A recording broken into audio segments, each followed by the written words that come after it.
Esta conferencia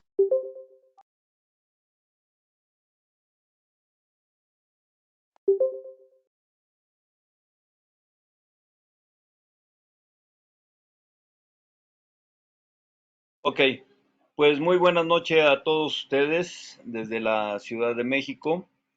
El día de hoy tenemos la conferencia que será dictada por el maestro Miguel Ángel Álvarez Martínez. Nos puso aquí su breve currículum vitae, aparte de que es extremadamente amplio. Muchísimas gracias, maestro Miguel, por apoyarnos en esta conferencia semanal. Y pues vamos a leer, tienes 32 años de experiencia en las ciencias forenses, tienes una maestría en criminología, eres perfilador criminal, policía cibernético, eres director del Instituto Nacional de Ciencias Forenses, director general del Instituto Internacional de Ciencias Forenses, ININCIFO de la OMA, coordinador internacional de operaciones y logística de la Organización Mundial de Abogados, OMA, precursor del área de informática forense a nivel federal para la Fiscalía General de la República, precursor del área de política criminológica a nivel federal, precursor del área de policía cibernética en el gobierno constitucional de Querétaro, en México, y coautor de 2 obras sobre criminalística y criminología, también como ponente nacional e internacional. Miguel, pues un gusto tenerte aquí para el Colegio de Especialistas Forenses, quien les da la más cordial bienvenida a todos ustedes. Y pues no queda más, Miguel, que cederte los micrófonos. Adelante, todos tuyos. El tema que nos va a impartir el día de hoy el maestro Miguel es el estudio criminológico de las clicas en México. Adelante, Miguel. Muchas gracias, mi querido maestro, como siempre, trabajando COESFO en difundir las ciencias forenses. De verdad que estoy muy agradecido por esta invitación. A ti, mi querido maestro Martín Valderrama, así como a la licenciada Ivonne Uribe, y a todas las personas que el día de hoy nos hacen el favor de acompañar.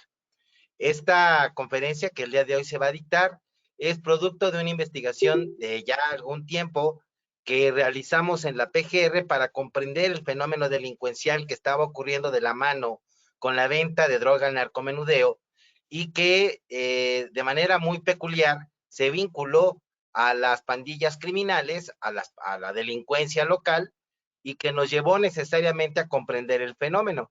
Entonces, a través de ese escrutinio de todas las causas y subcausas precisamente que conforman este problema de la juventud delincuencial, del fenómeno de las pandillas, a las que llamaremos clicas, entendiéndolas así como una pandilla con actividad criminal, será el resumen que expondremos el día de hoy. Nuevamente, muchas gracias al Colegio de Especialistas Forenses y damos inicio.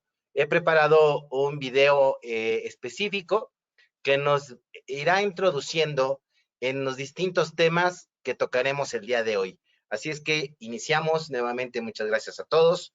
Empecemos con este estudio criminológico de las clicas en México.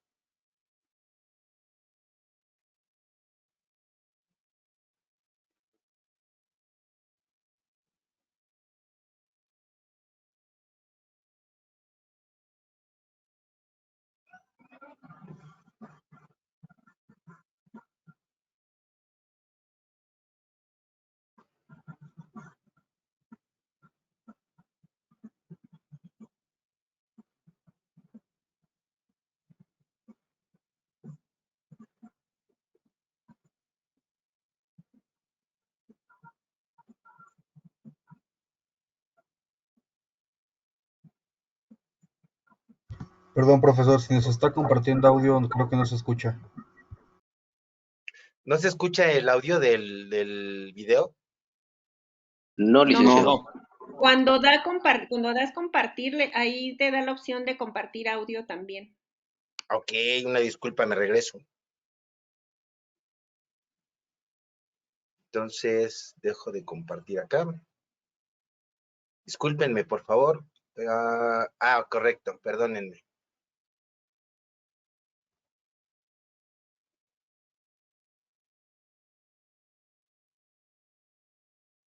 Ok, yo creo que ahora sí ya se escucha, corre video.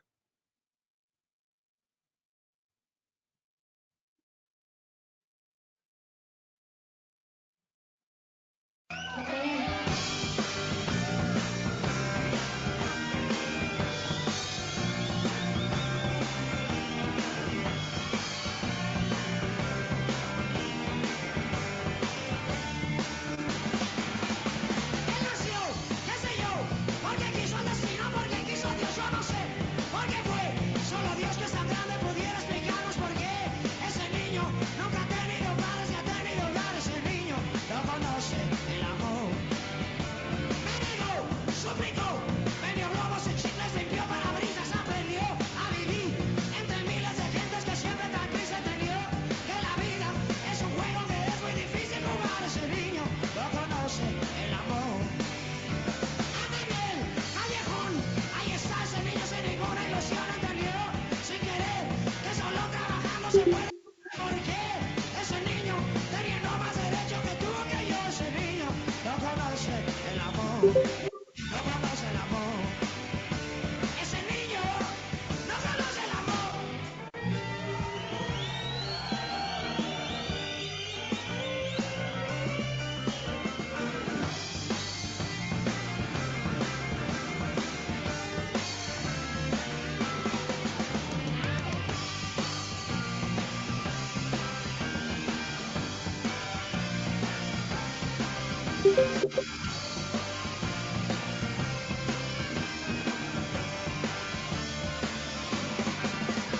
Al fin el callejón, ahí está ese niño sin ninguna ilusión, entendió sin querer que solo trabajando se puede comer. Porque ese niño teniendo más derecho que tú o que yo, ese niño no conoce el amor. Él nació, qué sé yo, porque quiso el destino, porque quiso Dios, yo no sé por qué fue. Solo Dios que es tan grande pudiera explicarnos por qué. Ese niño nunca ha tenido padres ni ha tenido hogar. Ese niño no conoce el amor, no conoce el amor. Ese niño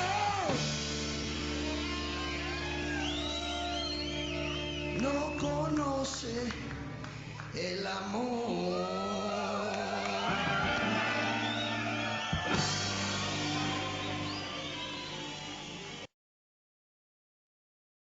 Bien, con esto comenzamos esta exposición para que vayamos desglosando todos los factores que comprenden esta criminalidad tan peculiar que son las pandillas criminales, es decir, las clicas en México.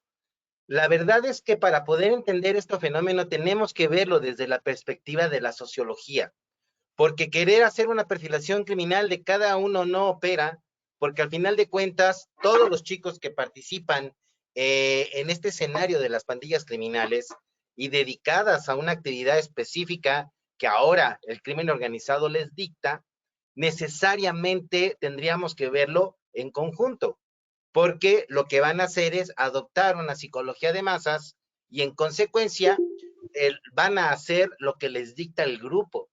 Por eso que a partir de la sociología van a haber ciertas teorías muy específicas que nos van a ayudar a poder comprender este fenómeno. Cuando hablamos de esta asociación diferencial, que ya tiene un tiempo que se crea esta teoría, nos damos cuenta que los jóvenes en su dinámica social de alguna o de otra manera son segregados por la situación económica, por las condiciones de su adolescencia, en muchos casos, por esta situación tan compleja que tenemos hoy en día de desintegración social, que el tejido social se está degradando por fenómenos también como la violencia intrafamiliar, como la alta incidencia de divorcios, las familias disfuncionales que abonan a que los jóvenes queden mucho a la deriva. Y entonces, en este ánimo de buscar un ambiente en donde sean aceptados, en donde generen autoestima, donde sean reconocidos, se van conformando en estos grupos juveniles. Esto sería una explicación así como de, en términos generales, las pandillas. Pero cuando estas pandillas comienzan a tener ya algún tipo de actividad antijurídica, estamos nosotros percatándonos que están dando rienda suelta al ejercicio de esa libertad que adquieren al verse en grupo. Y por esa razón se ven con la entera libertad y seguridad de poder delinquir.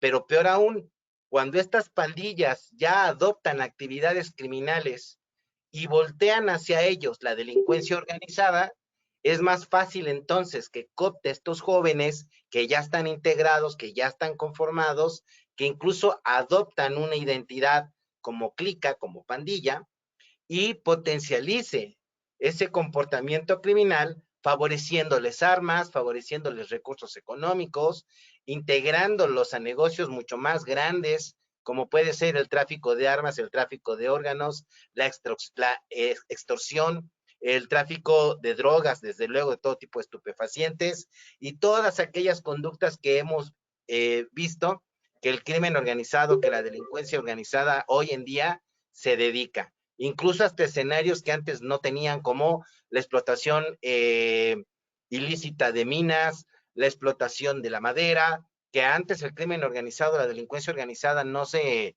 entrometía, y hoy como negocio, pues ya está completamente entrada. También escenarios como el de la prostitución forzada, como el de la pornografía infantil, como el de la explotación sexual comercial infantil, que están dentro de las figuras de la trata de personas, pero que la delincuencia organizada encuentra eco porque con estos grupos de fuerza de tarea en las colonias y tan cercano a los ciudadanos, pues van teniendo mucho más poder y mucho más control de nuestras calles. Esa es la primera razón por las que las pandillas criminales que llamamos clicas han cobrado tanta presencia y tanta fuerza en territorio mexicano, incluso a nivel internacional hacia Centro y Sudamérica.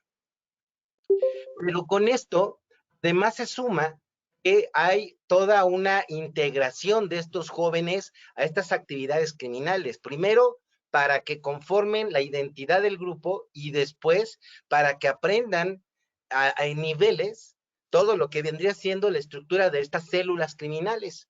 Entonces vemos otra escuela de la sociología que nos habla sobre este aprendizaje social. Un proceso, una campana de Gauss cognitiva, en donde el delincuente que va entrando, incluso el joven que sin ser delincuente quiere participar, y entonces se le somete a una preparación, ¿sí?, en la que se le induce a este comportamiento antisocial y en el que se le prepara adecuadamente para las actividades ilícitas.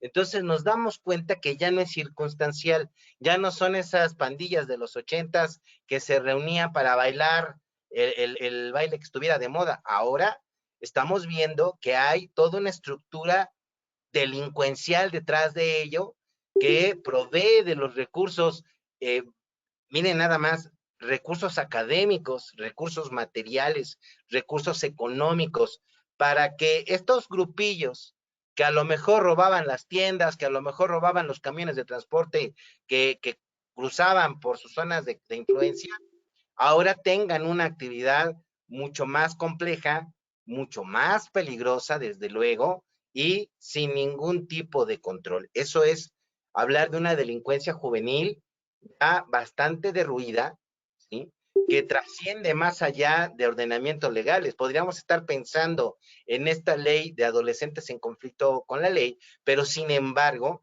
atenderlo como un fenómeno social implica no solamente que trabajemos con los adolescentes que no han caído en esos grupos criminales, como lo platicaremos al final de esta presentación, sino que pudiéramos tener la posibilidad de recuperar a esos jóvenes que ya participan en estos grupos criminales. El tema está que se sienten también estos jóvenes en estos escenarios de tanta libertad, sino que libertinaje, y que lo que han aprendido los empodera tanto que parece prácticamente casi imposible poder trabajar con ellos, porque son conformados al final de cuentas dentro del esquema de un trastorno de conducta antisocial. Esto provoca entonces que la ciudadanía, cuando volteamos a ver, que los vemos con cierta indumentaria, que los vemos con ciertos tatuajes, que los percibimos con cierta actitud, normalmente nos vamos hacia la tendencia de poner etiquetas, ¿no? Y entonces ya hablamos del cholo, ya hablamos del pandillero, ya hablamos del barrio, y esto lo sumamos a su propia jerga de identidad, porque hay que entender que se convierten en un subgrupo social. Entonces, como un subgrupo social, asume las características de un grupo social como cualquier otro grande, y entonces le suma elementos de cultura. De manera que, como vamos a ir también transcurriendo en la presentación, adoptan lenguajes con las manos, lenguaje específico para referirse a algunas actividades, algunas cosas, definiciones.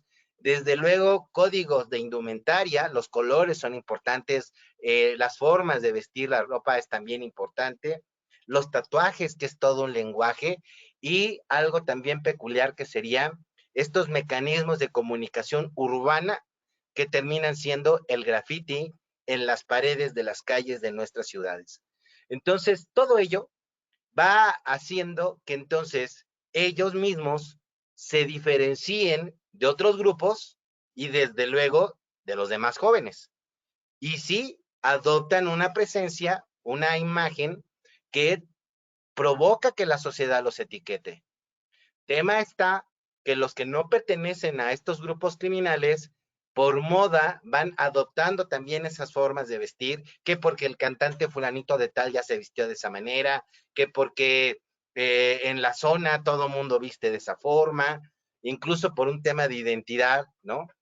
Y etiquetarlos termina siendo también un riesgo, como lo señala la teoría del etiquetamiento de la Evelina Prog, porque entonces provoca que estemos señalando que la juventud, como tendemos a hacer la humanidad, decir en forma generalizada, la juventud es problemática.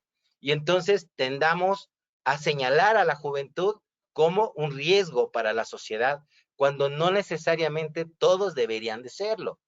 Deberíamos de retomar esta historia de la criminología cuando el Lombroso quedó rebasado, ¿sí?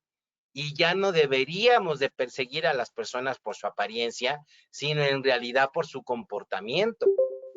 Entonces, en este esquema, la propia sociedad comenzamos a relegar a los jóvenes que vemos que no se comportan con las etiquetas preestablecidas de la sociedad, y a veces los prejuicios hacen que estos jóvenes que no querían participar de estos grupos criminales terminen participando pues para ser aceptados en algún lugar.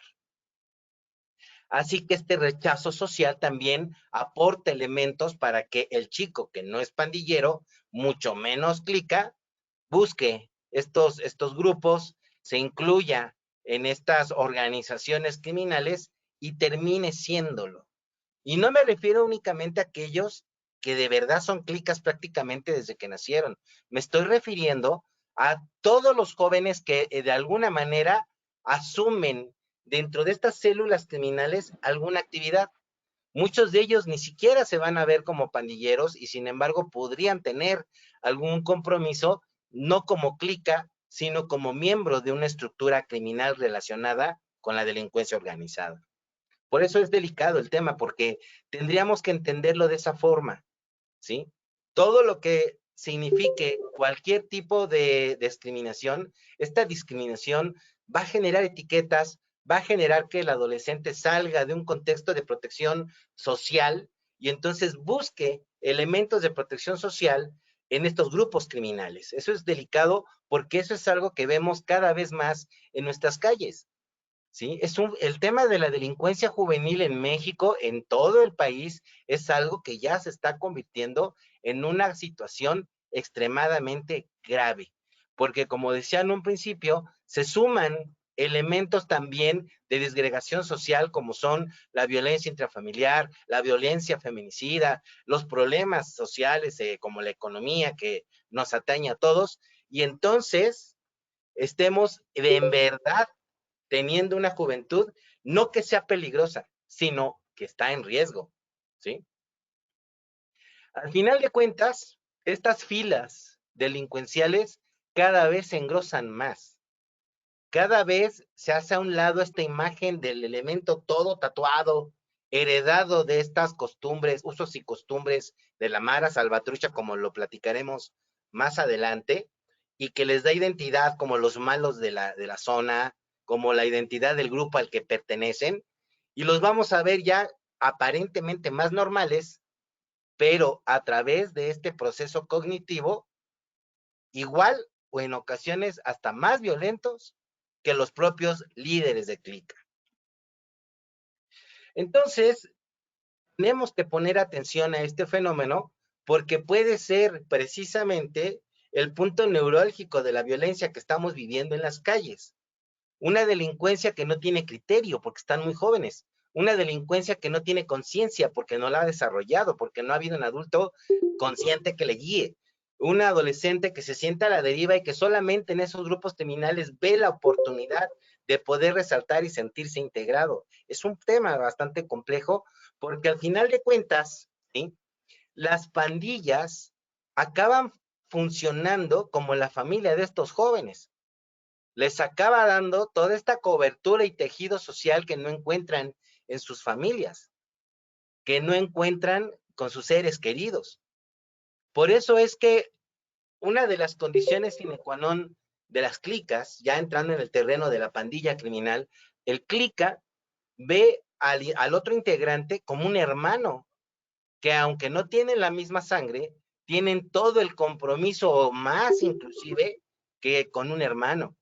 Y hacen juramentos, y hacen compromisos, y van, y cuando se enfrentan ante un reto, ya sea una acción criminal, ya sea que hagan una función de sicarios, ya sea que en un momento dado tengan que demostrar su valor, se van como aquellos espartanos hombro con hombro a luchar como hermanos. Imagínense ustedes que en ese escenario tenemos un montón de jóvenes, muchos jóvenes, con toda la energía, con toda la fuerza, con muy mala orientación y completamente hermanados, enlazados en este principio de fraternidad que les da la clica. No habría, de hecho hasta el momento no hay ninguna corporación policial que logre ese grado de cohesión entre todos sus miembros, como lo logra la clica misma con sus propios pandilleros. Fíjense, es interesante porque al final de cuentas podríamos pensar que la propia clica, la manera en la que ellos tienen sus códigos de ética y de honor, ¿sí?, nos podría enseñar a nosotros a organizarnos de manera correcta para poder prevenir de manera efectiva, hacer una prevención social de los delitos, de estos delitos que ellos cometen con tanta facilidad y con tanta efectividad por ser tan unidos. Bien, pues miren, cuando vemos esta situación, si se percatan, estamos en un escenario muy parecido al de México.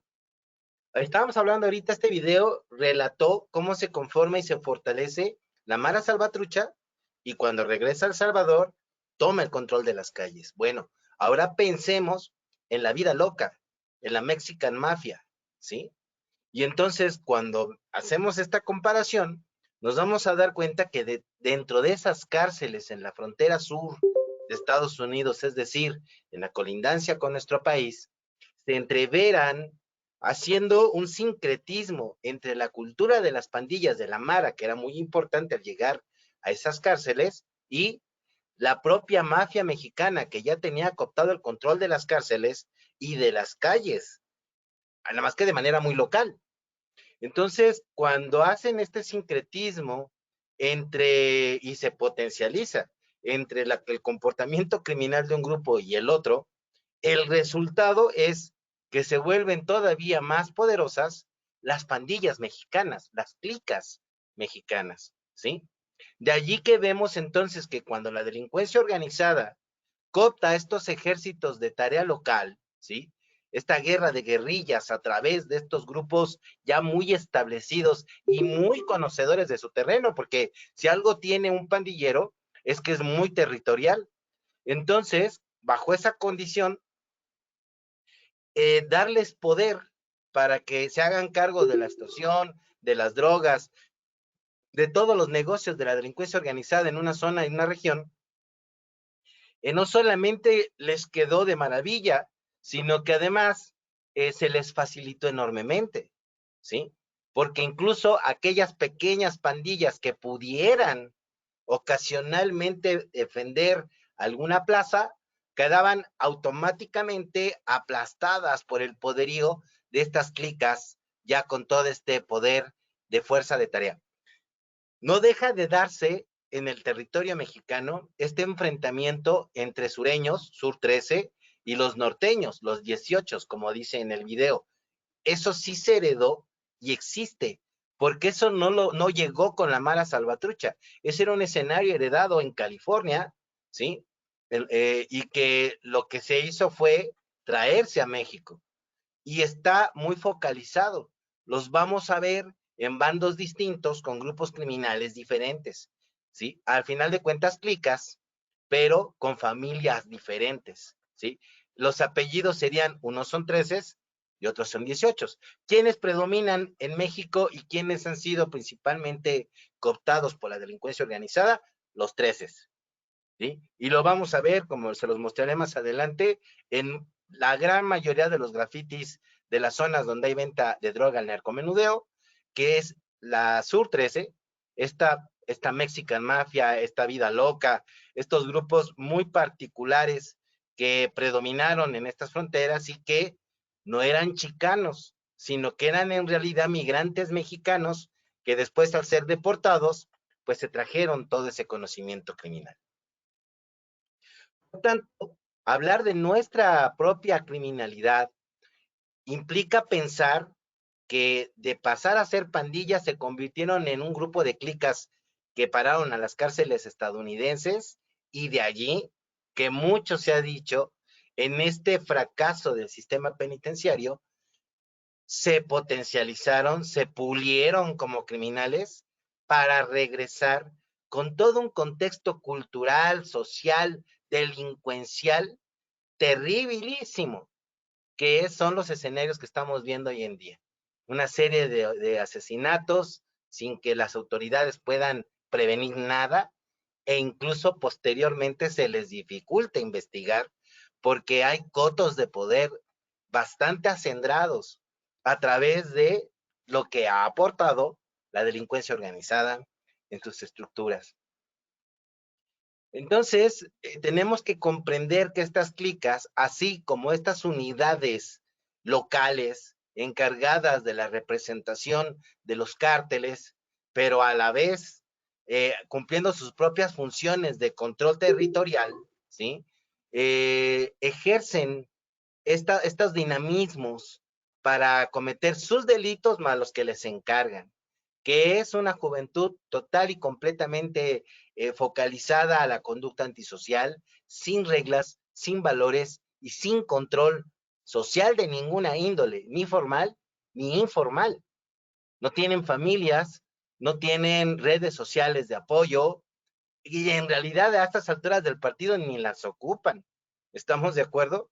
Por eso es que cuando vienen los ajustes de cuentas, vemos hoy en día que ya no se da aquel respeto cuando la delincuencia organizada empezaba en México y que asumía que estaba heredando usos y costumbres propiamente de la Cosa Nostra italiana, que era estos escenarios de un México en el que los delincuentes llegaban a acuerdos, en el que las mujeres no se tocaban, en el que con la familia no se metía.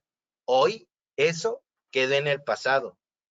Hoy no hay ningún tipo de arraigo con ningún familiar de ninguna parte de México. Y por eso vemos esas masacres tan cruentas que no respetan edades, que igual matan ancianos que niños, que mujeres embarazadas, y desde luego el objetivo, sea hombre o mujer, el objetivo se muere, ¿verdad? Entonces ahí estamos en este momento. Ha sido, por un lado, una degradación social terrible que les ha dado un caldo de cultivo a estos grupos criminales, y por el otro lado, este proceso cognitivo que los ha ido profesionalizándose. Si pusieron atención en los años, estamos viendo una historia evolutiva desde los 90 hasta la fecha. No es casualidad, no es de este sexenio, es un proceso que se ha ido tolerando, no solamente por parte del gobierno, sino también por parte de la sociedad, que no hemos comprendido que a los jóvenes tenemos que atenderlos antes de que caigan en las manos de cualquier conducta antisocial, y que esa conducta antisocial termine, desgraciadamente, conformándose en una conducta antijurídica. Entonces, vamos a ver este escenario. Cuando estamos en estos grupos criminales asumen todo un recurso cultural en el que van a tener su propia música, su propia vestimenta, su propio lenguaje, sus maneras de comunicarse, sus códigos en todos los sentidos de comunicación, de conducta, de ética, ¿sí? Para lo que para el resto del mundo puede ser algo completamente inmoral, para ellos es parte de su estructura criminodinámica, ¿sí? Y ahí es en donde entramos en este análisis peculiar de estos jóvenes que se tienen que conformar y se tienen que integrar de manera sólida para poder combatir a otros grupos criminales y al Estado y a la sociedad que busca reprimirlos. Y entonces comenzamos a ver la aparición, primero, de códigos de comunicación a través de los tatuajes, muy heredado de los maras salvatruchas, pero con el paso del tiempo, que los policías comenzaron a entender y a identificar ese tipo de tatuajes, comienza a desaparecer la figura del completo tatuaje en todo el cuerpo para centrarse en ciertos tatuajes que manden un mensaje específico y peculiar de la persona que lo porta. Por ejemplo, una lágrima, que siempre va a indicar un homicida. Esta lágrima bien se puede adquirir al momento en el que se ingresa a una cárcel o como premio al salir para reconocer lo que hizo. Porque hay que tomar en cuenta que las actividades criminales, mientras que en la sociedad les reclamamos, en sus grupos criminales se los reconocen. Y entonces vamos a decir que el reconocimiento que adquieren es a través de estas marcas que les va indicando sus logros. Escenarios o pinturas como las telarañas que pueden hablarnos de que están metidos en las drogas o que pueden hablarnos del tiempo que estuvieron en la cárcel, ¿sí? Pero al final de cuentas, hasta aquí, entre la lágrima y esto, estamos hablando de Clica que ya pasó por una cárcel. Y déjenme decirles que si en la sociedad eso sería un error, para ellos es un acierto, porque pasar por una cárcel, sobrevivir a la cárcel y regresar a la clica, significa como hacer una maestría, como tener un posgrado, como profesionalizarse, como llegar con mayor conocimiento y con más contactos. Yo creo que de ahí nace la intención, la buena intención de que el sistema acusatorio llevara de preferencia hacia la reintegración social y ya no buscar la readaptación, porque al final de cuentas ellos llegan adaptados pero a su mundo criminal y lejos de cambiar, se adaptan más al sistema criminal que traen. Y cuando regresan a su sociedad, no se reintegran, en realidad llegan a influirla con este conocimiento para cooptarla y someterla, porque esa es normalmente la personalidad del clica, una personalidad de líder, una personalidad de delincuente.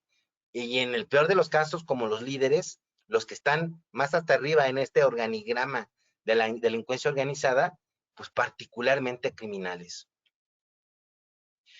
Y acá están estas marcas de identidad, ¿sí? Mientras que en los maras puede ser tan evidente como tatuarse una Virgen María completa, que es parte del origen de la palabra mara salvatrucha, ¿no? Porque mara viene tanto de la excepción de ser creyentes de la Virgen María, como de que se consideran que son marabunta, es decir, que son muchísimos. Bueno, acá también asumen esto, pero ya no tan claro y tan evidente porque se arriesgan a ser sometidos en las calles o a que en las calles, fácilmente se enfrenten con grupos antagónicos.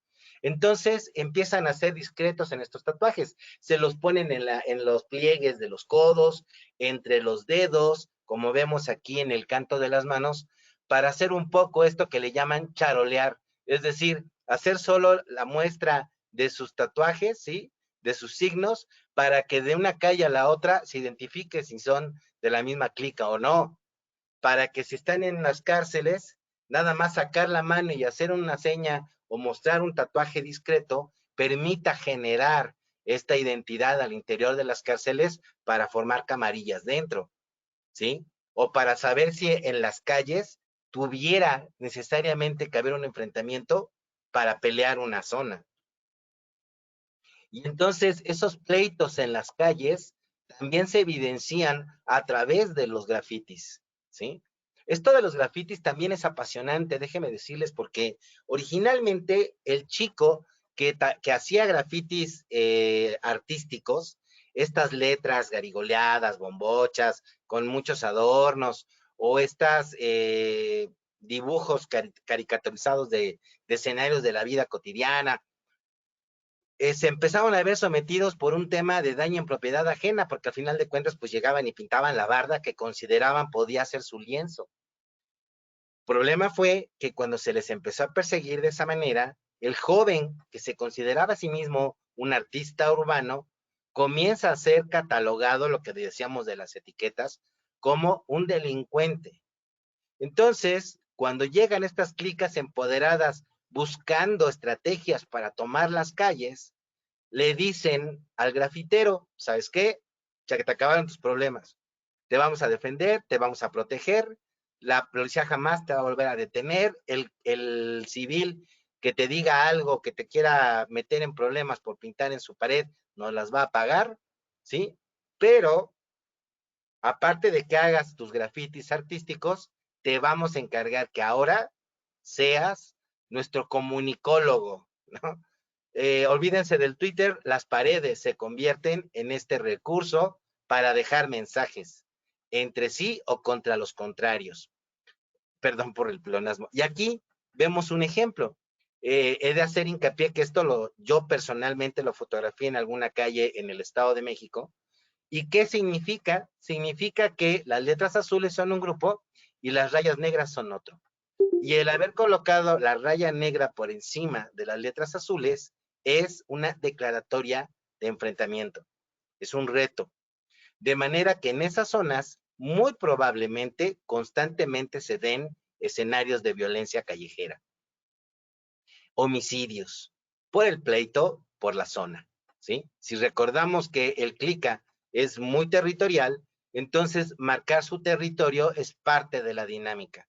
Y quien se ose entrar a estos territorios delimitados, entonces tendrá que pelear por su permanencia o se muere. Y eso es lo que de pronto también observamos muy constantemente en nuestras calles, ¿sí? Estas declaratorias de guerra en donde se advierte la muerte, ¿no? Como aquí vemos las clásicas siglas de RIP, que quien es religioso las reconoce muy bien, y peculiar, si ustedes ven aquí, pues son sureños, ¿no? Esta fotografía fue tomada por ahí, por las calles de Tacuba, pero no son privativas nada más de la Ciudad de México. Déjenme decirles que por donde quiera he tenido la oportunidad de recorrer prácticamente todo el país y en donde quiera llegan a ver este tipo de grafitis, ¿sí? Es el tatuaje de las paredes, es el lienzo de comunicación, ¿sí? Es el Twitter urbano. Entonces, vemos cómo se empiezan a dar estos mensajeos, ¿no? Estas amenazas, estas indicaciones. Las calles se marcan para señalar en dónde se vende droga. Las calles se marcan para indicar de quiénes son esas calles. Las paredes se utilizan para ubicar en dónde son los puntos de venta de droga, el narcomenudeo, para decir hacia dónde no hay que ir y hacia dónde sí está permitido, ¿sí? Es todo un código en donde, si se dan cuenta, queda muy diferenciado entre este graffiti colorido, artístico, en contraste con esto que es literalmente una grafía con símbolos. No es lo mismo, ¿sí? Una grafía que simboliza aquellos significantes del grupo criminal que está indicando quiénes son y dónde están. Entonces, esta idea de tener este control de las calles es lo que va haciendo que vayan cooptando y cooptando y cooptando. Más de una ocasión ustedes habrán escuchado de estas figuras del halcón, ¿no? Que es esta persona que tiene la capacidad de moverse de un punto, ya sea porque tiene un negocio móvil o una moto o una bici, ¿sí? Entonces va a tener un taxista, los que tengan movilidad, halcones. ¿Para qué? Para la vigilancia, para que avisen, para que sean estos alertas en un momento dado. Los postes. aquellos que tienen una necesidad de quedarse en un punto fijo y ahí siempre están, como un puesto de algo, que ahí se queda todo el tiempo, por ejemplo, ¿no?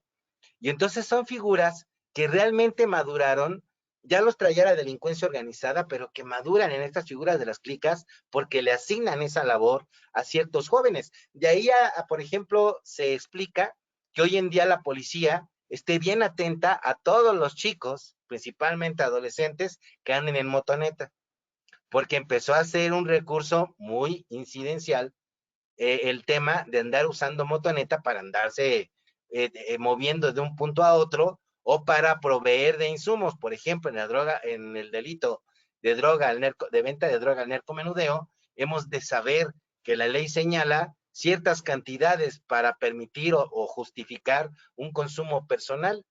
Entonces, ¿qué se hace? Les dejan esa que dice la ley y cuando se acaba, en las motos van y surten, ¿no?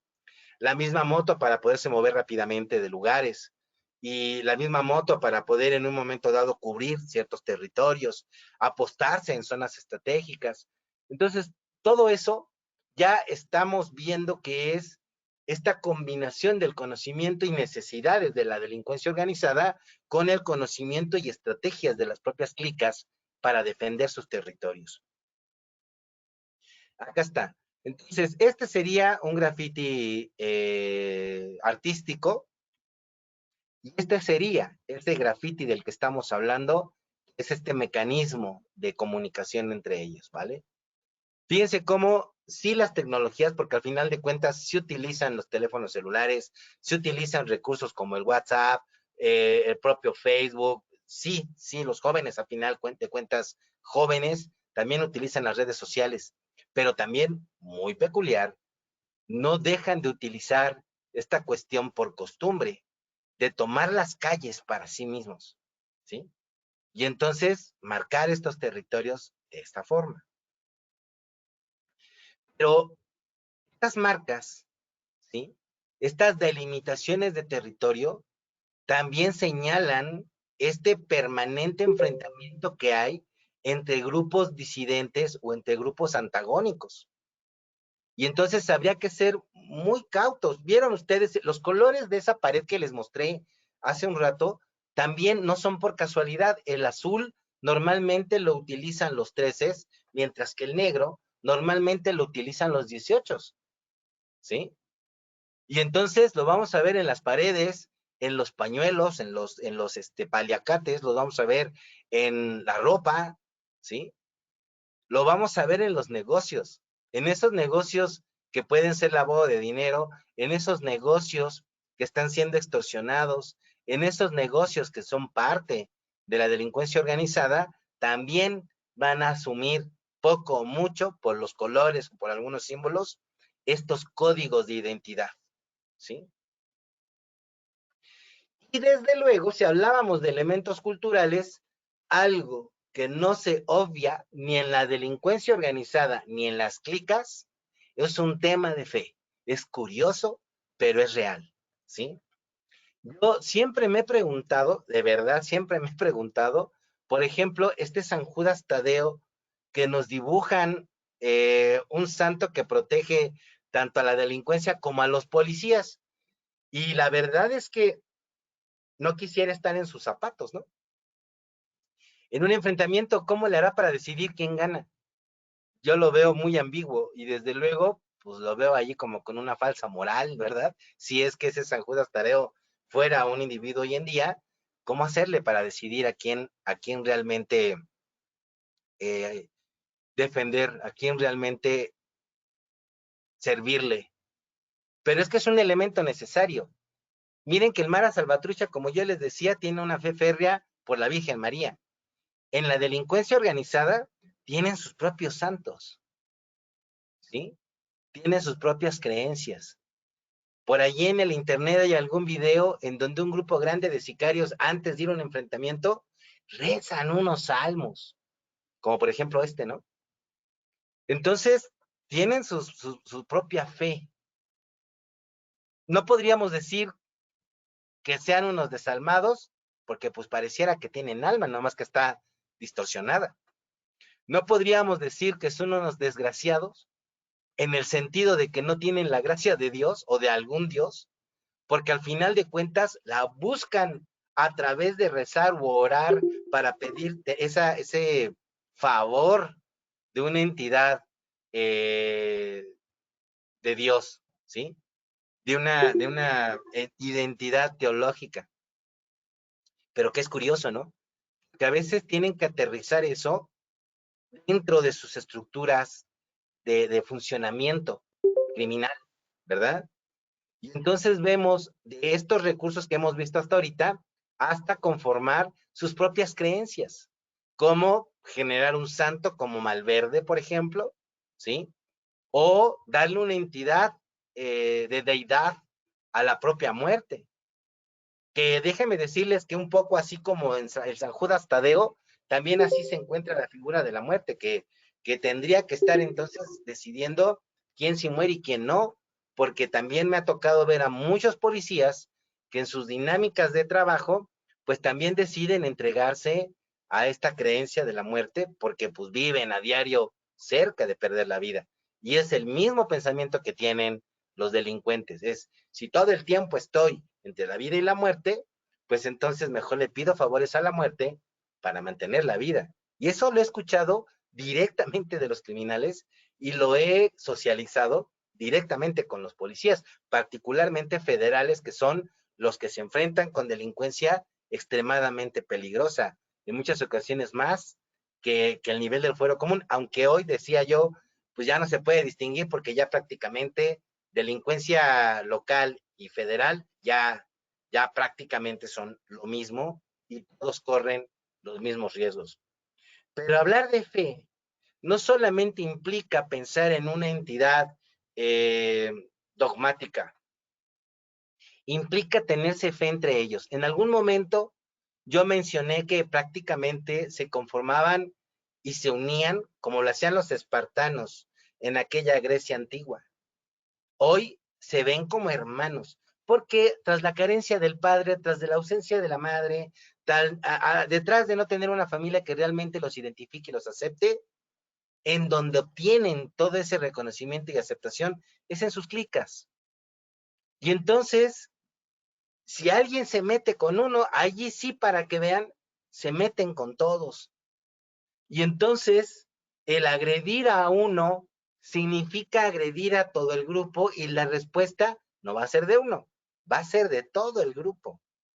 Y esto va a quedar muy claramente señalado en ciertas comunidades de nuestro país, en donde incluso se hacen sendos homenajes a aquellos que han caído en el servicio de su propósito, ¿sí?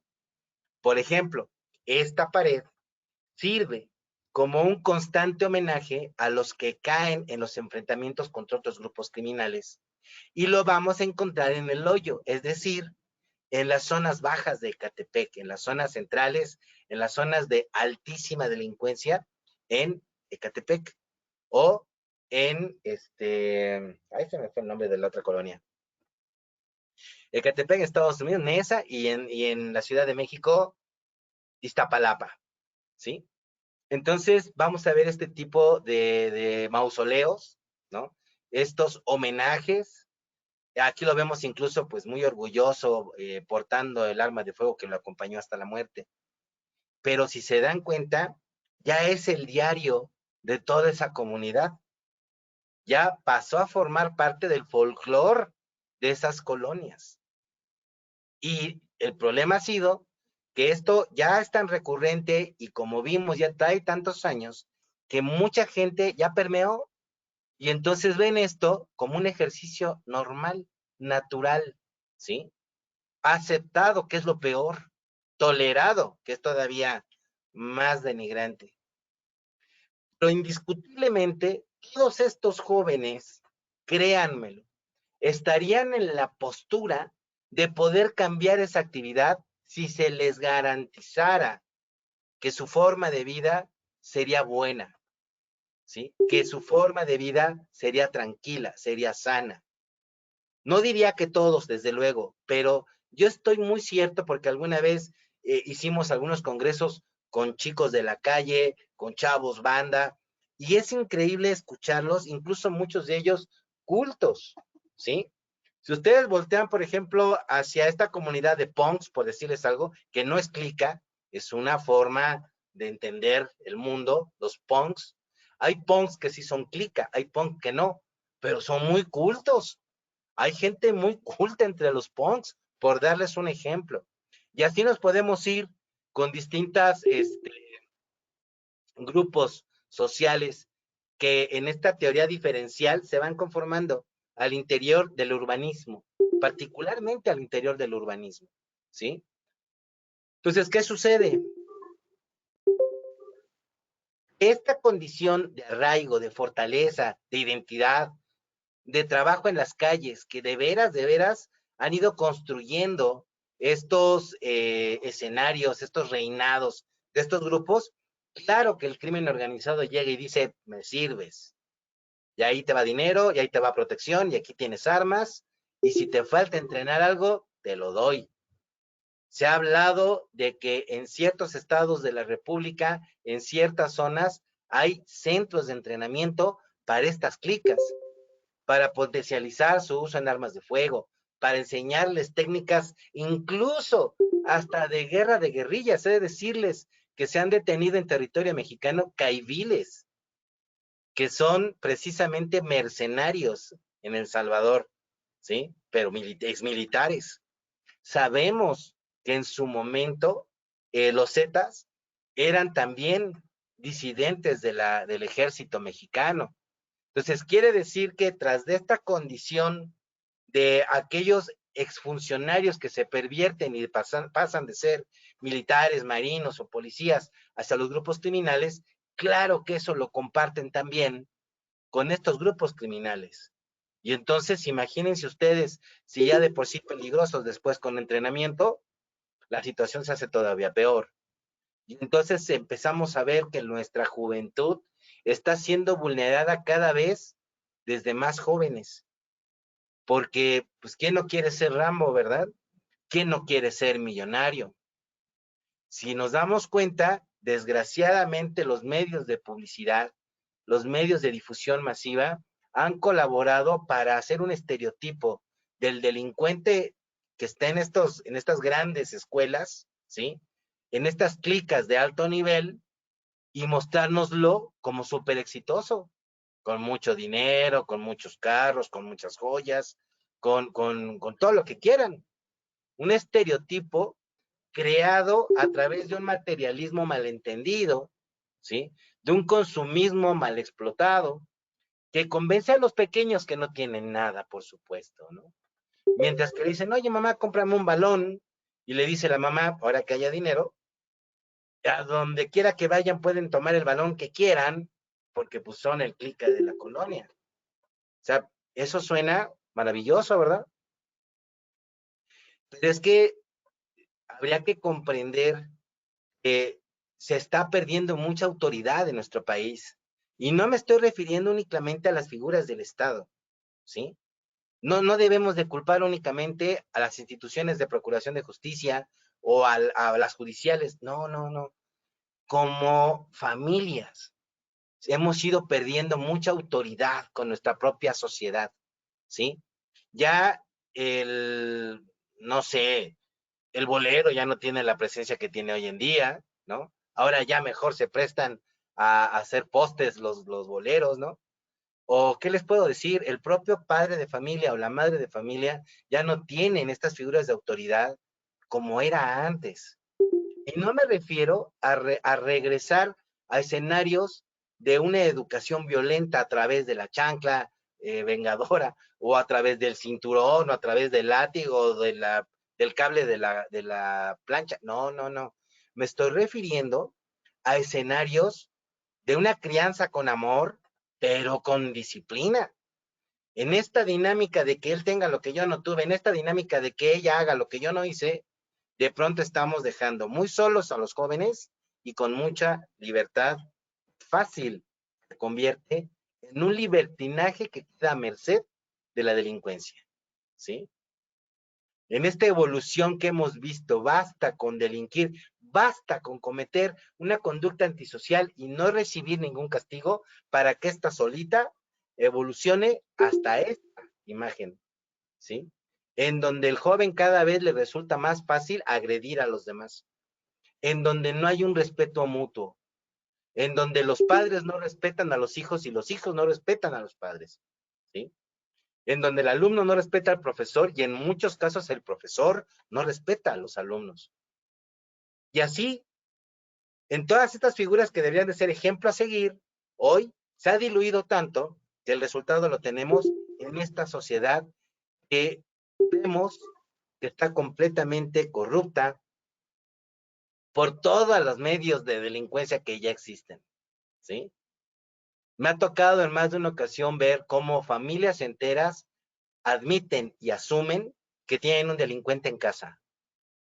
Hemos visto estos videos curiosos en los que cuando asesinan a algún delincuente, sale la mamá de, ay, es que no se metía con nadie, él salía a robar y nada más. Dices, por Dios, ¿cómo se ha distorsionado este sentido de los valores, los principios? Y como resulta que cada vez son más, y como resulta que está siendo mucho más atractivo entrar a una clica que entrar a una escuela, entonces el reflejo en la criminalidad en nuestro país también se está viendo muy claramente. De manera que, por ejemplo, hay poblaciones en distintos estados de la República que ya lucen precisamente como pueblos fantasma, porque ha sido tan intensa la criminalidad, porque el tema de esta criminalidad sometiendo al resto de la ciudadanía, pues mejor la gente sale corriendo, huye. Y entonces, ¿qué está sucediendo con todo esto? Esta delincuencia se están convirtiendo en los más que en los jóvenes sanos, ¿sí? Está mostrándose precisamente y desafortunadamente como una mejor oportunidad que cualquier otro medio legal, ¿sí? Es mucho más fácil aprender a disparar un arma de fuego que a sacar un grado académico. ¿Por qué? Bueno, sabemos que en la dinámica del Estado, de pronto pareciera que estudiar no sirve de nada, pareciera que tener un grado académico realmente no te permite ganar más dinero, porque de pronto vemos como alguien sin estudios hace un negocio y se hace millonario. Ok, entendámoslo así. Pero indiscutiblemente necesitamos estar abonando para que las bases sociales se mantengan. No está mal que pongas una taquería, que tengas una flota de taxis, que te hagas de 10 camionetas para una ruta. No está mal, pero socialmente necesitamos construir, no nada más en lo económico, sino también en valores, principios y moralidad, para que entonces ese dinero, ese poder, esa economía, se pueda conducir con buenos propósitos. Y no como lo hemos visto en cotos de poder que en un momento dado por dinero y con dinero victimice con mucha impunidad a todo el mundo, ¿sí? A todo el mundo. Entonces tenemos que verlo así, como un fenómeno multifactorial en el que al final de cuentas sí estamos involucrados todos.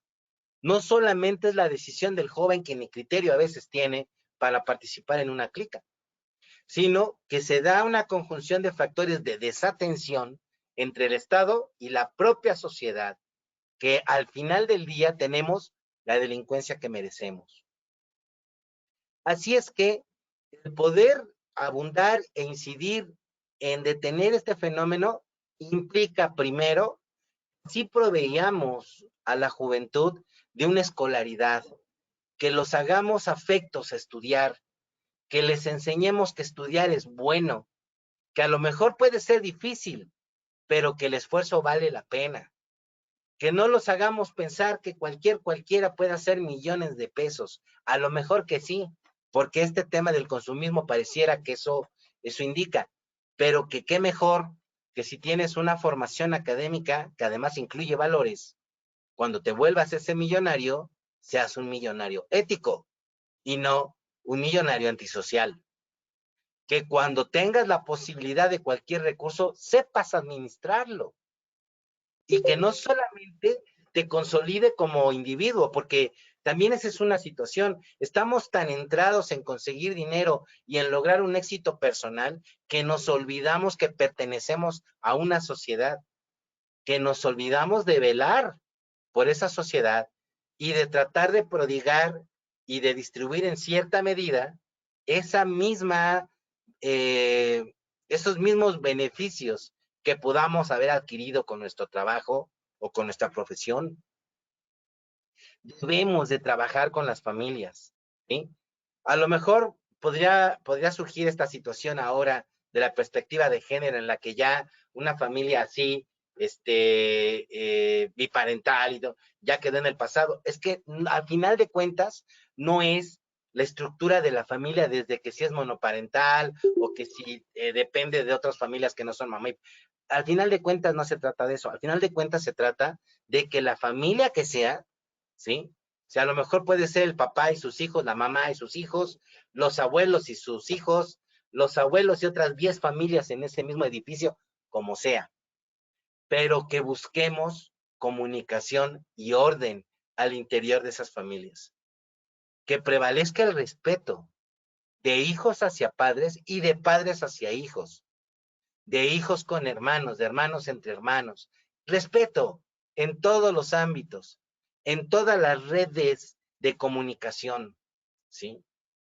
Porque si empezamos a faltarle respeto a nuestras autoridades, a nuestros seres queridos, con mucha facilidad le vamos a faltar el respeto a quien sea que se nos ponga enfrente.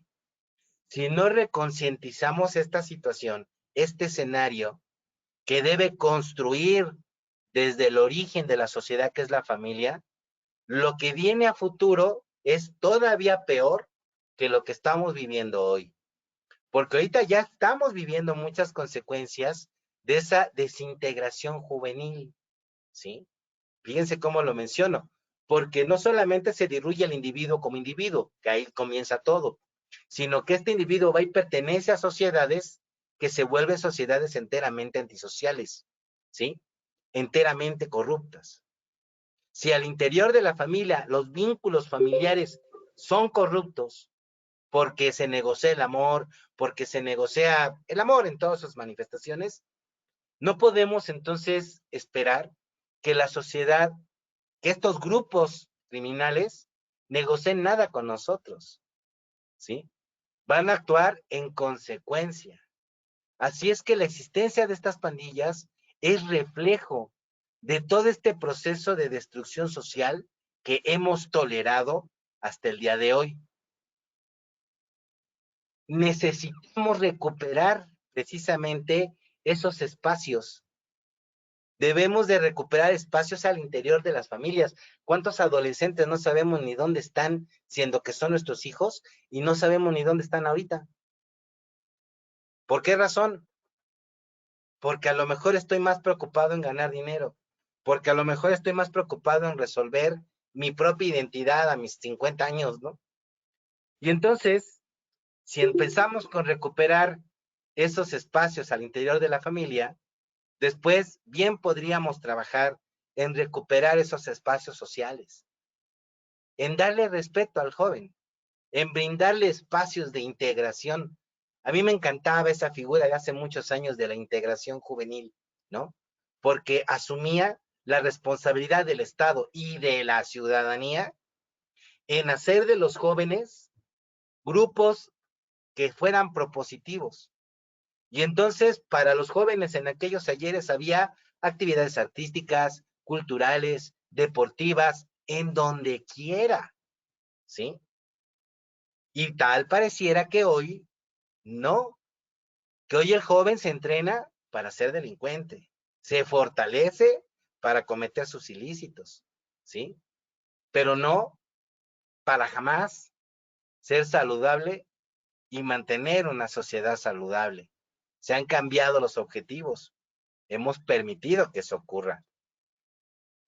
Entonces, miren, así como el grafitero se ostentaba como un artista y después se le criminalizó, se le persiguió y prefirió pertenecer a grupos criminales para que los protegieran, podríamos recuperar esos espacios. Hay grafiteros que son verdaderos muralistas, ¿sí? ¿Por qué no regalarles espacios?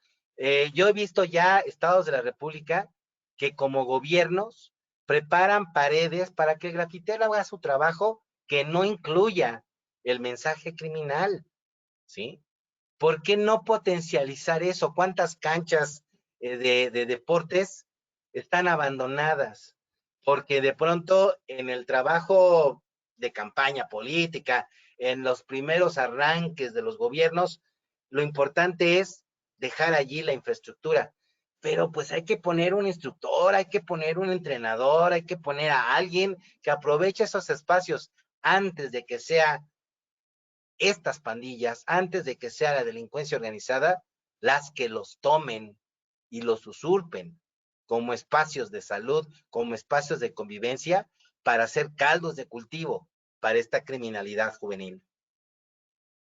Se deben de restablecer estos vínculos de comunicación entre la sociedad con estos grupos, ¿sí? Necesitamos buscar la manera de recuperar estos jóvenes.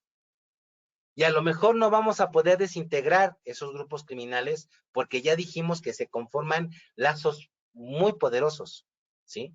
Donde reconocen más hermano al clica que en verdad a su hermano de sangre. Entonces, ¿qué tendríamos que hacer? Acercarnos de una manera propositiva para que se restablezcan estos vínculos de comunicación. Se les ofrezcan estas formas de apoyo, se les pueda en un momento dado sacar de esos grupos criminales, ¿sí? Tratar de ser, y miren que el reto es muy grande, más convincentes que la delincuencia organizada. Porque cual más de la delincuencia organizada lo reconocen como padrino, es decir, como sus protectores. Mientras que en la sociedad sana, en la sociedad legal, no hay padrinos que quieran asumir la responsabilidad de recuperar a estos jóvenes. Entonces sí deberíamos de hacer una labor de reconstrucción social. Y deberíamos de buscar más espacios con nuestros jóvenes. Deberíamos de tender a buscar una educación más basada en amor y en valores que en sometimiento y violencia. Deberíamos de resignificar muchas cosas. El clica le da mucho simbolismo y muchos de esos significantes que asignan los clicas al amigo, a la amistad, a la vida, a la muerte, todos esos conceptos que para la gente a veces son inocuos, para el clica terminan siendo sus razones de vida. La razón del día a día, salir a la calle a pelear por el pan, por la lucha, por el grupo. Qué bueno sería. Fíjense, lo vimos en un estadio. Lo que deberían de ser gestas deportivas sanas, maravillosas y de salud, porque es deporte, se han convertido en verdaderas calles de enfrentamiento, como ya lo vimos precisamente en Querétaro, en donde grupos antagónicos se enfrentan como si se estuvieran enfrentando dos clicas en cualquier calle de nuestra ciudad, de nuestras ciudades. ¿Cómo es posible? ¿Hasta dónde ha llegado? Así es que educar en valores no debe de ser necesariamente una utopía. Se han dado ejercicios en los que ex clicas, ex pandilleros, logramos que regresen a sus grupos no para echarlos a perder, sino al contrario, para empezar a hacer esta labor de recuperación, ¿sí? Hay mucho pandillero que cuando crece en edad, de verdad crece en conciencia, que cuando pierden un ser querido, toman conciencia, ¿sí?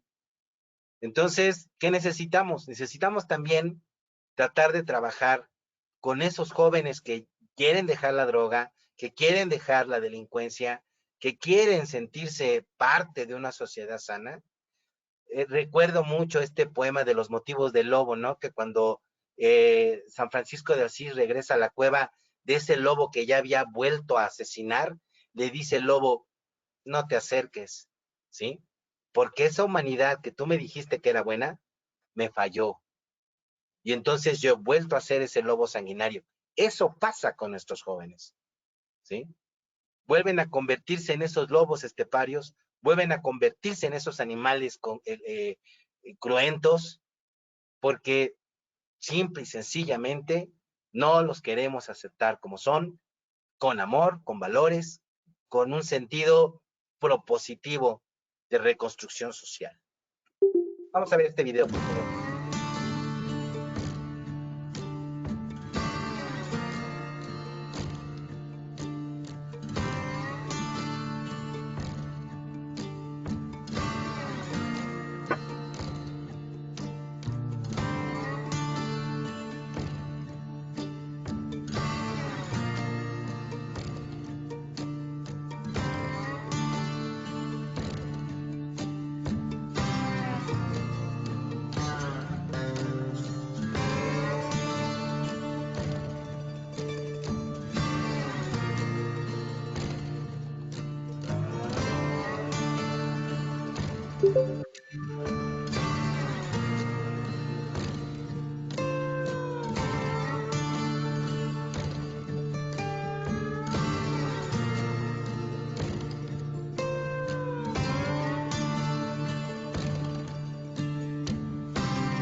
Y es que déjenme decirles, yo creo que un 95, quizás hasta el 100% de los jóvenes que son actualmente delincuentes o que participan activamente en clicas delincuenciales, los tatuajes que llevan en su piel son precisamente la narrativa de sus vidas, de sus dolores, de sus ausencias. Pero principalmente están tatuados en su corazón por ser simbólico, porque algún sufrimiento, algún rechazo, alguna situación en sus vidas les llevó a este pulso para decir, prefiero ser malo que luchar por ser bueno. ¿Vieron? Y entonces miren que qué bonito con este Photoshop poder quitar los tatuajes de su piel, pero la labor de cambiarles los tatuajes que transformó, deformó su personalidad, es por mucho más complejo. Y no es labor solo de un psicólogo. Sería y tendría que ser labor de toda la sociedad. Que ese principio, que suena muy lejano, de la reinserción social, pueda ser posible a través de cambiar un montón de paradigmas que como sociedad el día de hoy tenemos y que nos aísla de los demás, nos pone en una competencia cruenta y desde luego empieza a ser, como hace mucho tiempo, esta competencia de ser el más fuerte, ¿sí? Porque se ha convertido esto en esa ley, en la ley del más fuerte. Y entonces dejemos de estigmatizar por formas de pensar, por formas de vestir, por tatuajes. Los estigmas no son buenos, ¿sí? Debemos de enseñarle a cualquier joven que esté delinquiendo, a cualquier joven que se haya equivocado en su camino, a cualquier joven que en un momento dado haya cometido errores que a lo mejor para la estructura de la familia ha sido el gran pecado, deberíamos de darles la oportunidad de redimirse. Deberíamos de ayudarlos a volver, ¿sí? En vez de alejarlos más, en vez de correrlos más, en vez de dejarlos a la deriva o a su propia suerte. Enseñarles que un error no tiene por qué ser la sentencia de sus vidas. Mostrarles que en su juventud el principal valor es tener otro día y muchos días más para hacer lo correcto. Y desde luego, enseñarles a estos jóvenes qué es lo correcto, pero a través del ejemplo, no con peroratas. El bla, bla, bla que no sirve de nada. En sus clicas encuentran acción, de inmediato reciben lo que esperan, de inmediato se les cumple lo que piden. ¿Cuántas familias tienen esa capacidad de poderle dar a un joven lo que necesita? Y que no estoy hablando ni de un celular, ni de unos tenis, ni de una consola de juegos. Lo que verdaderamente necesita: atención, respeto, integración, una verdadera familia. Yo creo que allí se inicia realmente esta historia. Hasta el peor de los delincuentes, seguro que en algún momento prefirió estar del lado de la delincuencia que del lado, que a veces parece mucho más difícil, pero del lado de los buenos. Y al final de cuentas, comprender esta dinámica, entender el porqué de esta criminalidad juvenil que estamos viviendo y sufriendo hoy en día, el poder entender cómo la delincuencia organizada se está aprovechando de esos jóvenes para poder penetrar cada vez más profundo en la sociedad, y no nada más comprenderlo, sino como sociedad empezar a hacer labor por recuperar a estos jóvenes. Con uno que cada quien recuperara en este México, todo México se podría reconstruir más pronto y mejor. Con esto termino y les agradezco nuevamente. Muchas gracias al Colegio de Especialistas Forenses, mis queridos amigos, por esta oportunidad, y quedo a sus órdenes por alguna inquietud o pregunta que puedan tener de esta plática. Muchas gracias. Sí, muchísimas gracias, maestro Miguel. Un gusto tenerte nuevamente con nosotros. Nos dice Betsaida que se tienen que romper patrones dentro del núcleo familiar primario, que generación tras generación se viene repitiendo, el niño crece, se adapta y adopta la conducta que en casa le enseñan, que bien los padres tratan de educar a los hijos con un no lo hagas, pero ellos sí lo hacen, contradicen y confunden. Mónica nos dice que algunos tatuajes son por pertenecer a un grupo delictivo. Por ahí teníamos una mano alzada, no recuerdo el nombre de quién, si quiere participar, por favor. Tania te dice que qué mensaje tan lindo al final, aunque sí la tarea es muy difícil, sobre todo por nuestro sistema. Eh, Juan Rodrigo Camacho, si quieres participar, por favor, o hacer tu comentario, adelante. Gracias, buenas noches. Bueno, yo estoy en un diplomado con el profesor Miguel. El diplomado trata un poco sobre este tipo de conductas, tanto digitales como antisociales. En general, pues me parece bastante preocupante porque muchas de estas cosas se dan a través de internet.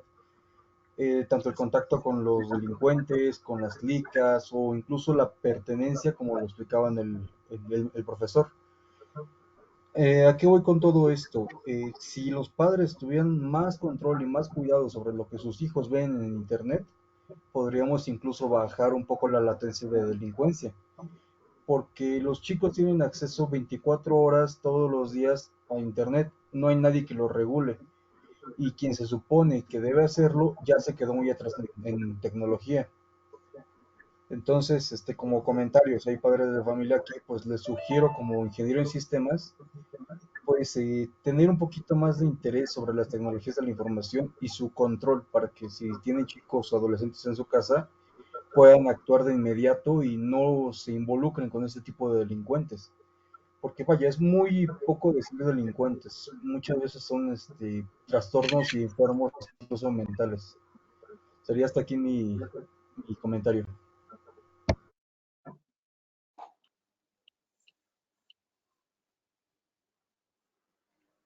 ¿Algún Bueno, comentario, Miguel? sí, muchas gracias. Gracias, Juan Rodrigo, que estás por acá con la presentación. Y tienes toda la razón. Debemos de comprender, como hablaba en la presentación, que los delincuentes utilizan los medios de comunicación para generar conciencia entre ellos, de ellos, y pertenencia con ellos. Entonces, sí, efectivamente, para contrarrestar todo eso, pues también tenemos que usar esos medios, y los medios tecnológicos, el Internet, claro que es un recurso que se ha utilizado para mal y que podemos recuperarlo. Le estamos dando mucho poder al ámbito cibernético, a las redes sociales, y estamos perdiendo a los jóvenes en esa virtualidad que los termina volviendo reales antisociales. Y entonces hay que generar también cultura desde nosotros como adultos, de cómo utilizamos las redes sociales. Por ejemplo, esta es una red social en este momento. Habemos personas interesadas en un mismo tema. Entonces, así deberíamos de ir permeando con nuestros jóvenes para que el uso de las redes sociales facilite la reconstrucción del tejido social, precisamente. ¿Sí? Entonces, muchas gracias, Juan Rodrigo, y tienes toda la razón con tu comentario. Hola, ¿qué tal? Buenas noches. Buenas noches. ¿Qué tal? Mirá, me presento, yo soy Mariano Toribio, estaba muy atento al foro que estabas dando. Bueno, en mi caso, yo trabajo en el Servicio Penitenciario de Argentina, de Buenos Aires. Yo tengo a cargo el área de seguridad y transité, digamos, 24 años de experiencia trabajando en cárceles por distintos tipos de regímenes, desde modalidad estricta, una modalidad semiabierto y hoy actualmente a un régimen abierto, para ser claros los que están próximos a recuperar la libertad. Hay cierta correspondencia en la cuestión de los tatuajes. Hemos tenido algunos casos, alguna mara salvatrucha, muy aislado tuvimos. Yo estoy hablando del servicio penitenciario de la provincia de Buenos Aires, que es el más grande de Argentina. Estamos hablando con una población de 65.000 detenidos.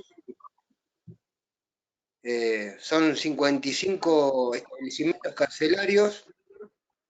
Entonces, la cuestión de los tatuajes es importante.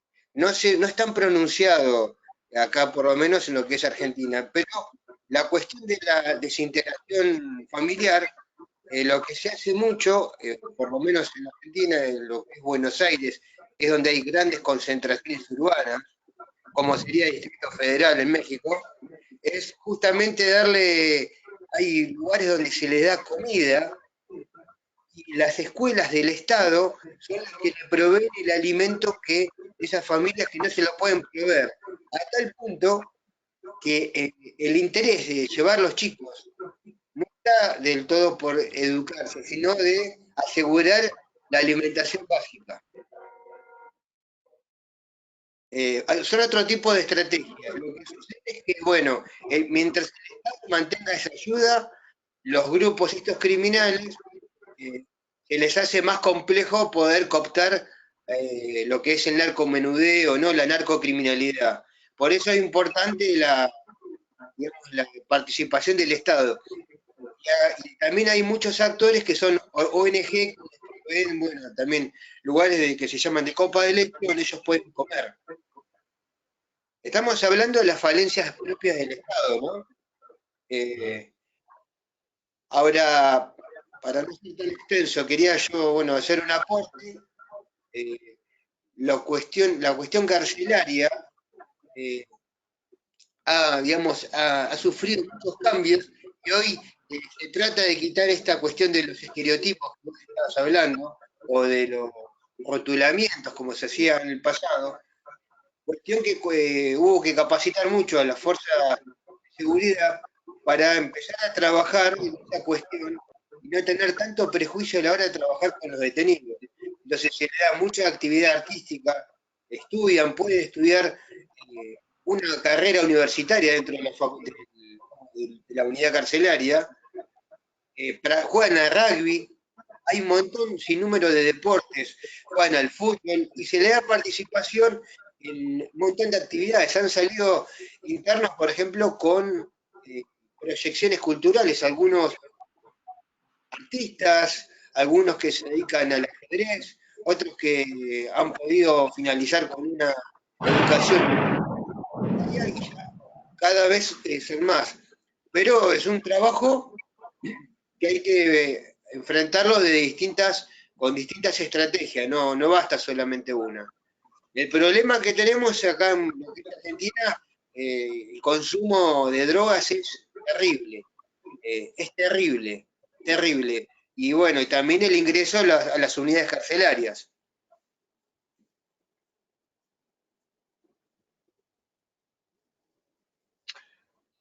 Ok, muchísimas gracias. Vaya un abrazo hasta Argentina. Qué maravilla que estos recursos tecnológicos nos permitan trascender las fronteras. Y con respecto a los tatuajes, sí hay toda una codificación en la que podríamos identificar tatuaje de cárcel, ese que se adquiere en la cárcel por ciertas actividades o ciertas dinámicas sociales, como usted bien lo comentaba, el tatuaje de clica, como este que mencionábamos, en donde se da identidad, en donde se generan comunicación, y el tatuaje artístico. Y ahí hay un tema, porque a veces se combinan entre ellos, ¿no? En muchas ocasiones, jóvenes que no tienen nada que ver con grupos criminales, por moda, asumen algún tipo de símbolo o de ubicación o de forma de algún tatuaje, que es todo un problema. De pronto llega la delincuencia, copta una discoteca, andan viendo tatuajes y ven a alguien con cierto tatuaje y a ver, pásale por acá, ¿no? Y así hemos encontrado que de pronto han asesinado jóvenes que no tienen nada que ver con la delincuencia o han sometido a mujeres que no tienen nada que ver con la delincuencia. Entonces es todo un tema complejo que bien valdría la pena que se pudiera hacer un estudio más formal, criminológico, de perfilación del tatuaje para poderlo comprender y para poder distinguirlo, particularmente y principalmente para la policía y para las Fuerzas Armadas, desde luego, ¿no? Para los investigadores criminales. Eso por un lado. Por el otro, es un tema las cárceles porque vimos que esta potencialización de las clicas se originó precisamente la confluencia en el punto de coincidencia de distintos grupos criminales dentro de las cárceles. Entonces, definitivamente el sistema penitenciario como está dibujado hoy en día ya está vencido, ya está rebasado, y sí tenemos que empezar a comprometer a la ciudadanía organizada para que ojalá hubiera como espacios sociales que sirvieran como de un medio inductivo de regreso. Así como tiene su aduana los reclusorios, acá pudiera haber una aduana de salida, en donde se pudiera trabajar con ciertos jóvenes, claro que no con todos, pero con aquellos que pudieran ser salvables para poderlos reintegrar. Y esa labor no tendría que ser solo con el exdelincuente o delincuente todavía, sino con la sociedad, permearla, prepararla para poder aceptar a un ex recluso, porque también ese es todo un tema, la etiqueta de haber estado en la cárcel también pesa muchísimo. Entonces, yo creo que habría detrás de esto un montón de paradigmas actuales en la que la sociedad necesitamos prepararnos para afrontar esta nueva normalidad, ¿sí? Que va de la mano, desde luego, con el fenómeno del COVID, pero también de lo que hasta hoy en día es el resultante de, como dice la teoría de las ventanas rotas, resultante de los descuidos que como sociedad hemos tenido. Muchas gracias, sigo al orden. Muchas gracias, Mariano, por tu intervención. María Gabriela te manda felicitaciones. Gracias. Carmen, a nivel educativo es importante que un docente pueda detectar cuando un menor se empieza a involucrar con alguna pandilla o grupo delictivo. Muy buen comentario, Carmen. ¿Alguien más tiene alguna pregunta? Ricardo había levantado la mano. Ricardo, ¿estás por ahí? Adelante. Bueno, yo igual pertenezco a un diplomado en el que nos imparte el profesor Miguel, y era lo que platicábamos, que interfieren distintos factores familiares, académicos, pero el principal es social, ya que muchas veces los niños que quedan desprotegidos a temprana edad, su refugio en él es la calle, porque pues obviamente son menores y no tienen esa solvencia económica para poder sustentar la renta de un departamento. O vaya, en un caso personal que he vivido, me ha tocado observar pequeños que se quedan sin hogar porque, por ejemplo, sus padres pierden la vida, se van al norte o simplemente los dejan en abandono. Y estos niños se encuentran en la calle y su primera opción es empezar a ganar dinero fácil, y ese dinero fácil es empezar a llevar paquetitos, empezar a distribuir mercancía ilegal, porque ellos, pues su fin es decir, bueno, me voy a ganar una moneda. Tanta es su inocencia, y yo lo creo así, que es su inocencia la que lo hace actuar de esa manera, porque no están tan pervertidos, ni son tan callejeros como para darse cuenta de la magnitud de las cosas. ¿A qué voy con esto? Y para acabar pronto, que a veces la misma calle es quien los acoge primero y no, por ejemplo, en este caso, el DIF, que se da cuenta de que hay mucho niño en abandono y que hace, por tanto niño en abandono que existe en las calles, pues les da preferencia solo a algunos, donde, ay, es que él acudió o lo vi o me llamó la atención su caso. Y los otros niños que, o sea, que están por todas las calles de nuestro país, sin saber que también necesitan una orientación y que pueden caer en muchos factores, como es empezar a entrar a la delincuencia organizada, empezar a delinquir, empezar a extorsionar, a matar. Hay niños que a muy temprana edad empiezan a asesinar y es un caso muy, muy preocupante. Esa era mi participación. Muchas gracias, Ricardo. Yo creo que un ejemplo que dibuja enteramente lo que acabas tú de comentar es el desafortunado caso del Ponchis, ¿no? De balde es decir su nombre, sino el apodo por el que tristemente se le dio a conocer. Un pequeño que pierde a toda su familia desde muy temprana edad y de los 10 empieza a tener actividad delincuencial, es cooptado por un cártel y al final, a los 14 años, termina siendo un líder de unidad delincuencial, de la delincuencia organizada, y había transcurrido ya por ser vendedor de droga, después distribuidor, después sicario, hasta que llegó a ser líder a los 14 años, ¿sí? O sea, hizo su escuela en el crimen organizado. Y ese es el fenómeno. No hay una autoridad actualmente que haga, por ejemplo, un censo de los niños de la calle, o que tenga un censo formal de niños en situación de calle o de niños en situación de extrema pobreza. Yo creo que esos censos, como es población que no vota, desafortunadamente, ¿no? Como es población que pareciera que no genera ninguna estadística productiva para el país, se han olvidado de ellos. Es un sector de la población olvidado. Entonces sería muy interesante que alguna asociación pudiera tener esa labor y que pudiéramos enterarnos de cuántos niños pueden ser después adolescentes proclives a delinquir, derivado pues de esas ausencias tan terribles, ¿no? Muchas gracias, Ricardo.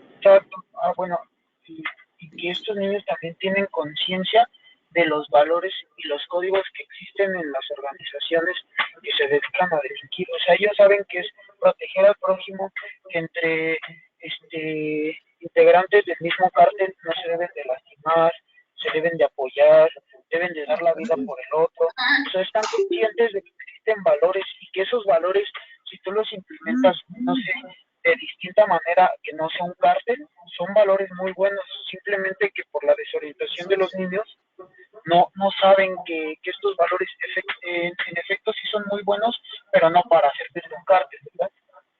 Así es, y se pierden, claro, muchas gracias, claro. ¿Alguien tiene alguna otra pregunta, comentario? Parece que no, Mariano, ¿vas a comentar algo, Mariano? Una cosa interesante, bueno, y la cuestión es prevenir, si bien hay una desintegración familiar y el proceso de socialización primaria es la base, digamos, donde comienzan los problemas, tiene que haber digamos, el Estado se tiene que involucrar tomar medidas preventivas más que medidas reactivas, como suele suceder, digamos, medidas de parche para tratar de solucionar, y calculemos que cada una década esa generación va progresando. A mí me tocó, como yo comentaba, mi experiencia de trabajar en cárceles. Yo tengo familias que por el apellido hay 3 o 4 generaciones de delincuentes. Entonces estamos hablando de un problema de que hay una exclusión, se genera toda una cultura alrededor del delito, como un medio de vida. Cuando yo, en mis primeros pasos, entrevistaba a un detenido que ingresaba al sistema, yo le preguntaba, ¿qué hace usted? ¿Qué trabaja? Soy chorro, me dice. O sea, me dedico a robar, pero contándolo como con orgullo. Hay una cierta correspondencia, más allá de que estamos en distintos lugares, regiones, países, hay algo en común, que ellos se aferran digamos, a robar como un medio de vida válido y que les da cierta seguridad, adrenalina propia de la edad de un joven. Entonces, eso le provee un montón de cosas. Cuando empiezan a transitar por el sistema carcelario, empiezan a padecer los dolores, los problemas, las disputas que se generan dentro, digamos, del ámbito carcelario. Algunos, bueno, mueren en alguna pelea, si bien se ha reducido el uso de elementos cortopunzantes, como se dice acá, facas tumberas, que digamos las cosas se resuelven más que hablando a los golpes. Entonces, toda esta cuestión digamos, de la delincuencia, el tema de los medios tiene mucho que ver, porque hay toda una endiosamiento digamos, del hecho de robar, hace que ellos se sientan como atraídos. Hay una moda, cierto sector de las películas que muestran la cuestión carcelaria o digamos, como medio de vida, robar, como válido. Entonces, los parámetros culturales están tan distorsionados que ahora no se sabe si es conveniente dedicarse al delito, como bien decía hoy, o salir a trabajar. Entonces, el Estado, los estados en general, están en un estado de deterioro que se tiene que replantear un montón de problemas y cómo, a través de distintas estrategias, cómo tratar de reducir, porque la cuestión que el delito es un fenómeno global ya. Entonces, lo que sucede en México puede suceder y está sucediendo, van mutando las modalidades delictivas, se van aprendiendo y cada vez son más sofisticadas. Tenemos colombianos, hay de México, de Ecuador, de todos los países tenemos estas modalidades delictivas, se van apropiando y cada vez es más sofisticado, como le comentaba. Entonces el Estado tiene que poner, no digo con medidas represivas, sino también con medidas de cómo evitar y correr a esta gente del sistema en el que están inmersos, que le damos la marginalidad. La cuestión marginal es el problema porque en el que ellos caen. Lo positivo de todo esto, como corolario, yo quería decir, es que se puede transformar, y lo que es si bien la resocialización está muy discutida, es probable la resocialización, pero se tienen que adoptar muchos esfuerzos, y uno de los factores que ha intervenido mucho de manera positiva es el ingreso de la universidad, en la que ha hecho su aporte profesional. ¿Cómo abordar? Hoy por hoy nosotros, una de las estrategias que hay son pabellones literarios, en donde hay detenidos que no saben leer y que tienen este lenguaje de muletilla, que les da libros de textos en el que ellos empiecen a tener el hábito de la lectura, el hábito del respeto y a tratar el significado de las palabras, algo muy básico. Y estas personas no tienen la educación primaria básica. Entonces hay que salir a establecer un montón de medidas para reparar todo ese tejido social que se encuentra dañado. Se puede hacer, pero bueno, se tiene que involucrar también la ciudadanía, no solamente el Estado, también el sector privado, porque se puede dar trabajo a las personas que están en una cuestión que se han dedicado al delito. Tengo experiencia, conozco casos de gente que ha modificado su vida, pero es un trabajo de mucho esfuerzo, es un abordaje interdisciplinario el que se tiene que hacer. Y creo que nos tenemos que seguir formando, porque si nos quedamos con lo que hemos, o con lo tradicional, no vamos a tener ningún tipo de resultado. Tenemos que seguir intentando.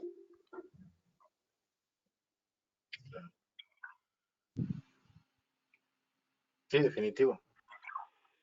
Muchas gracias por tu intervención, Mariano. Muy agradecido. Bueno, Tania te felicita por tu participación. Janet igualmente. Muchísimas gracias a todos. Ya son casi las 9 de la noche aquí en México. En Argentina son las 11 de la noche. Muchas gracias, Mariano. Muchas gracias a todos los que se conectaron de Centro y Sudamérica. Les agradecemos muchísimo su participación. Maestro Miguel, muchas gracias por haber aceptado esta colaboración con el Colegio de Especialistas Forenses, quien les agradece completamente su participación. Y tendremos, les comentamos que les enviaremos su constancia al correo que nos proporcionaron al momento de inscribirse.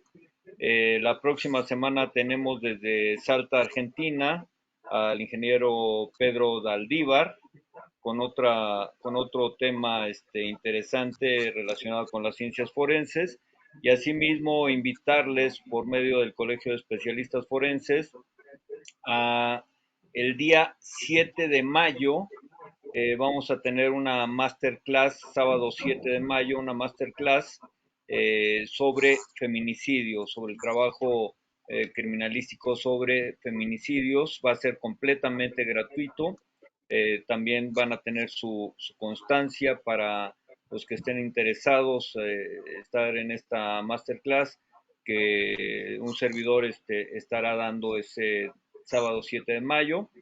También les comento que les hacemos una atenta invitación para los días 28 y 29 de octubre al séptimo Congreso Mundial de Ciencias Forenses, Derecho y Seguridad Pública, que será en el puerto de Acapulco, México, donde vamos a tener ponentes de España, de Suiza, de Argentina, de Perú, de Colombia, de Paraguay. Vamos a tener grandes temas de los que ustedes van a poder disfrutar, y sobre todo también pasar un rato agradable en el bello puerto de Acapulco, México. Pues muchísimas gracias a todos ustedes por haber participado. Sí, Pedro, el Congreso lo acabo de mencionar.